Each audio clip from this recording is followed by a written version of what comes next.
வணக்கம். இரவு நேர பிரதான செய்திகளின் ஊடாக நர்மதா சிறையில் முதலில் தலைப்புச் செய்திகள். நீர்க்கட்டணமும் அதிகரிக்குமா? வெளியான அதிரடி தகவல். தீவிரமடையும் எலிக்காய்ச்சல், எந்தெந்த மாவட்டங்களில் பாதிப்பு அதிகம்? மத்திய கிழக்கிலிருந்து சொந்த நாட்டிற்கு படையெடுக்கும் அமெரிக்க மக்கள்.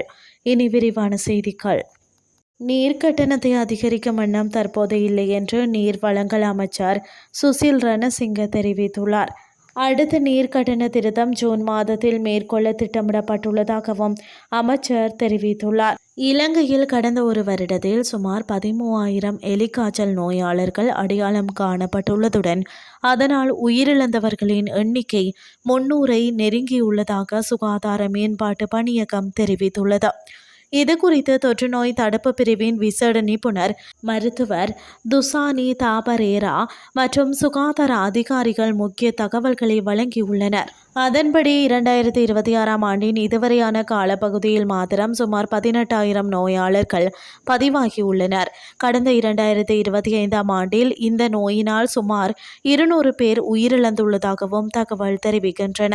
உலகில் அதிகப்படியான எலிக்காய்ச்சல் நோயாளர்கள் பதிவாகும் நாடுகளில் இலங்கை 2வது இடத்தில் இருப்பதாக மருத்துவர் துசானி தாபரேரா குறிப்பிட்டுள்ளார். மேலும் கடுமையான காய்ச்சல், தலைவலி, மூட்டுவலி, தசைவலி மற்றும் கண்கள் சிவப்பு அடைதல் இது போன்ற அறிகுறிகள் தென்பட்டால் அதனை அலட்சியப்படுத்தாமல் உடனடியாக மருத்துவ சிகிச்சைகளை பெற்றுக்கொள்ளுமாறு அறிவுறுத்தப்பட்டுள்ளது.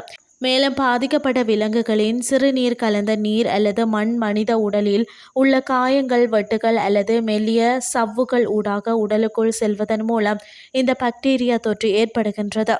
இரத்தினபுரி, காலி, கேகாலை, களுத்துறை, மொனராகலை மற்றும் மாத்தறை ஆகிய மாவட்டங்களிலே அதிகளவான நோயாளர்கள் பதிவாகியுள்ளனர். குறிப்பாக விவசாய நடவடிக்கைகளில் ஈடுபடுபவர்கள் மற்றும் அதிக ஆபத்துள்ள பகுதிகளில் வசிப்பவர்கள் முன்னெச்சரிக்கை நடவடிக்கைகளை மேற்கொள்ளுமாறும் அறிகுறிகள் தென்பட்டவுடன் தாமதிக்காமல் மருத்துவ ஆலோசனையை பெறுமாறும் சுகாதார அதிகாரிகள் எச்சரித்துள்ளனர். இனி வெளிநாட்டு செய்திகள்.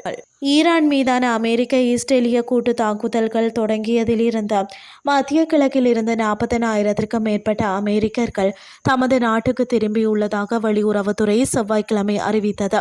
உதவி செயலாளர் டிலான் ஜோன்சன் 2 டசனுக்கு மேற்பட்ட வாடகை விமானங்களை ஒழுங்கு செய்ததாகவும் வெளிநாடுகளில் உள்ள 27,000க்கும் மேற்பட்ட அமெரிக்கர்களுக்கு பாதுகாப்பு வழிகாட்டுதல் மற்றும் பயண உதவிகளை நேரடியாக வழங்கியதாகவும் கூறினார். பிராந்தியம் முழுவதும் வணிக விமானங்கள் கிடைப்பது படிப்படியாக மேம்பட்டதால் தரைவழி போக்குவரத்து நடவடிக்கைகள் மற்றும் வாடகை விமானங்கள் தொடர்ந்து நடைபெற்று வருவதாக அவர் மேலும் தெரிவித்தார். திங்களன்று அறிவிக்கப்பட்ட 36,000 வெளியேற்றப்பட்டவர்களிடமிருந்து இந்த புள்ளி விபரங்கள் அதிகரிப்பை குறிக்கின்றன.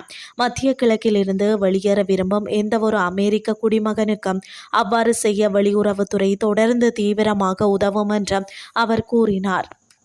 இத்துடன் செய்திகள் யாவும் நிறைவடைகின்றது. அடுத்து காலை 8:30க்கு எதிர்பாருங்கள். நன்றி.